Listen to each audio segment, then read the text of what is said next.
नमस्कार, जयतु भारतः GST and other laws discussion and analysis के आज के अंक में आपका स्वागत है। सरकार ने कोविड-19 महामारी से निपटने के लिए कई कदम उठाए हैं। उनमें से टैक्सेशन से रिलेटेड जो कदम उठाए हैं उनके बारे में आज के अंक में जानकारी दे रहे हैं। वैसे तो कोविड-19 के इलाज के लिए अभी तक कोई भी दवाई उपलब्ध नहीं है, लेकिन जो भी कोविड-19 के वायरस से ग्रस्त होते हैं उन पेशेंट्स को कुछ परिस्थितियों में डॉक्टर्स रेमडेसिविर के इंजेक्शन प्रिस्क्राइब करते हैं या रेमडेसिविर के इंजेक्शन देते हैं और कुछ केसेस में उनका फायदा भी नजर आया है। इन परिस्थितियों को देखते हुए अभी जो कोविड-19 की दूसरी लहर आई है उसमें रेमडेसिविर इंजेक्शन की मांग काफी बढ़ गई है। इसी को ध्यान में रखते हुए भारत सरकार ने 11 अप्रैल 2021 को नोटिफिकेशन जारी करके एक्सपोर्ट पॉलिसी में बदलाव किया है। उसके अनुसार रेमडेसिविर इंजेक्शन और रेमडेसिविर बनाने के लिए जो एक्टिव फार्मास्यूटिकल इंग्रेडिएंट्स है एपीआई, वह अभी तक फ्रीली एक्सपोर्ट हो सकते थे, उसके बदले में उसे प्रोहिबिटेड कर दिया है। अब रेमडेसिविर इंजेक्शन और रेमडेसिविर एक्टिव फार्मास्यूटिकल इंग्रेडिएंट्स को एक्सपोर्ट नहीं किया जा सकता। रेमडेसिविर इंजेक्शन का प्राइस भी ज्यादा है। एक इंजेक्शन की कीमत 4000 से लेकर 5500 के बीच में थी, लेकिन कुछ दिनों पहले जाइडस कैडिला ने 899 रुपए में एक इंजेक्शन विक्रय करना प्रारंभ किया। उसके बाद में अलग अलग कंपनियों ने अपने रेमडेसिविर इंजेक्शन के भाव घटाए, सरकार ने भी भाव पर नियंत्रण लगाया, लेकिन फिर भी अलग अलग कंपनियों का रेमडेसिविर इंजेक्शन 899 रुपए से लेकर लगभग 3-3.5 हजार रुपए का एक इंजेक्शन मिल रहा है। इसके कॉस्ट में थोड़ी कमी आए और यह और सस्ता मिल सके, इसलिए कल 20 अप्रैल 2021 को सरकार ने रेमडेसिविर इंजेक्शन के इंपोर्ट पर, रेमडेसिविर एक्टिव फार्मास्यूटिकल इंग्रेडिएंट्स के इंपोर्ट पर और बीटा साइक्लोडेक्स्ट्रिन जो रेमडेसिविर बनाने के लिए उपयोग में लाया जाता है, इनके इंपोर्ट पर कस्टम्स ड्यूटी में से पूरी माफी दे दी है। इस पर कोई भी कस्टम ड्यूटी नहीं लगाई जाएगी और यह एग्जम्पशन 31 अक्टूबर 2021 तक के लिए लागू रहेगा। आगे परिस्थितियां देखकर सरकार निर्णय लेगी। कस्टम्स ड्यूटी में से एग्जम्पशन मिलने के कारण रेमडेसिविर के इंजेक्शन पर उसकी कीमत में कमी आने की संभावना है।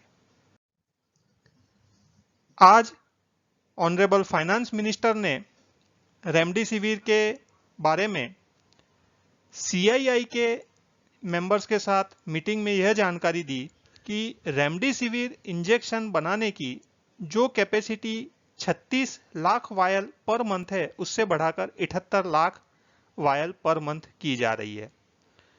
इसमें कैपेसिटी जहां पर भी बढ़ानी है उसे जल्द से जल्द मंजूरी दी जाए।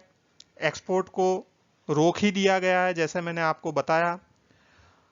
और कुछ केसेस में जो एक्सपोर्ट ओरिएंटेड अंडरटेकिंग है या जो यूनिट एसईजेड के अंदर है, स्पेशल इकोनॉमिक जोन्स के अंदर, जहां पर यह रिक्वायरमेंट होती है कि जो भी प्रोडक्शन होगा उसका अधिकांश प्रोडक्शन नियमों के आधार पर एक्सपोर्ट ही करना होता है, वह इंडिया में नहीं बेच सकते। उन केसेस में भी जहां रेमडेसिविर बन रहा है उनको डोमेस्टिक मार्केट में अर्थात इंडिया में बेचने की अनुमति दी जा रही है। अभी जो दमन के एक मैन्युफैक्चरर रेमडेसिविर बनाने उत्पादन करने वाले मैन्युफैक्चरर के और महाराष्ट्र में वो डोमेस्टिक सप्लाई करने के किस्से में कुछ विवाद हुआ था, वह आपको जानकारी होगी। वह इसी प्रकार का ईओयू या एसईजेड में लोकेटेड यूनिट था और उसको क्योंकि एक्सपोर्ट ही करना होता है, डोमेस्टिक सेल करने के लिए उसको परमिशन लेनी होती है और वह परमिशन उसने ली भी थी। तो इस प्रकार की जो भी परमिशंस हैं वह भी जल्द से जल्द सरकार की तरफ से दी जा रही है। आज की मीटिंग में जो मैन्युफैक्चरर्स हैं रेमडेसिविर बना रहे हैं, उन्होंने ऑनरेबल फाइनेंस मिनिस्टर को यह भरोसा दिलवाया है कि 36 लाख के सामने जो 78 लाख पर मंथ रेमडेसिविर के इंजेक्शन बनाने का टारगेट है, उसे भी वह एक्सीड करने की तैयारी में है और वह लगभग 1 crore remdesivir injection per month बनाने का उनकी योजना है। इसके अलावा कोविड-19 से ग्रसित जो व्यक्ति है उसे मेडिकल ऑक्सीजन की बहुत आवश्यकता पड़ती है। मेडिकल ऑक्सीजन की सप्लाई बढ़ाने के लिए सरकार ने उसके इंपोर्ट पर ध्यान दिया है। देश के अंदर ही जहां पर ऑक्सीजन का उत्पादन होता है, वहां ऑक्सीजन फिलिंग स्टेशंस को राउंड द क्लॉक 24 घंटे कार्यरत रखा जा रहा है और जो कंटेनर नाइट्रोजन गैस और आर्गन गैस भरने के उपयोग में लाए जा रहे थे, उनको भी ऑक्सीजन भरने के उपयोग में अब लिया जा रहा है। इस प्रकार से ऑक्सीजन गैस की आपूर्ति भी बढ़ाई जा रही है।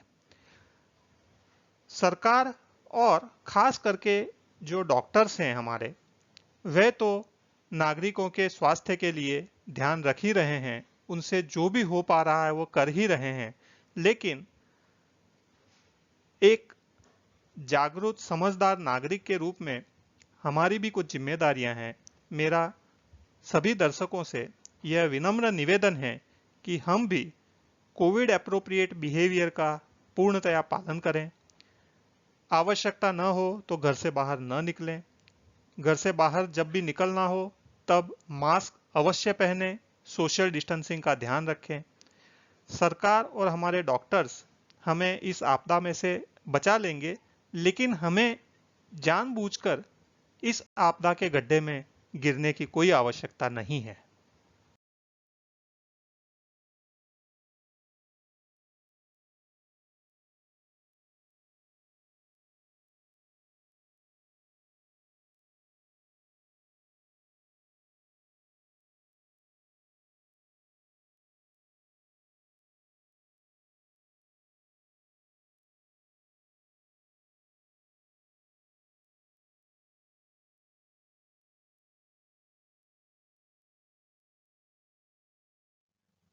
आज के अंक में बस इतना ही। धन्यवाद।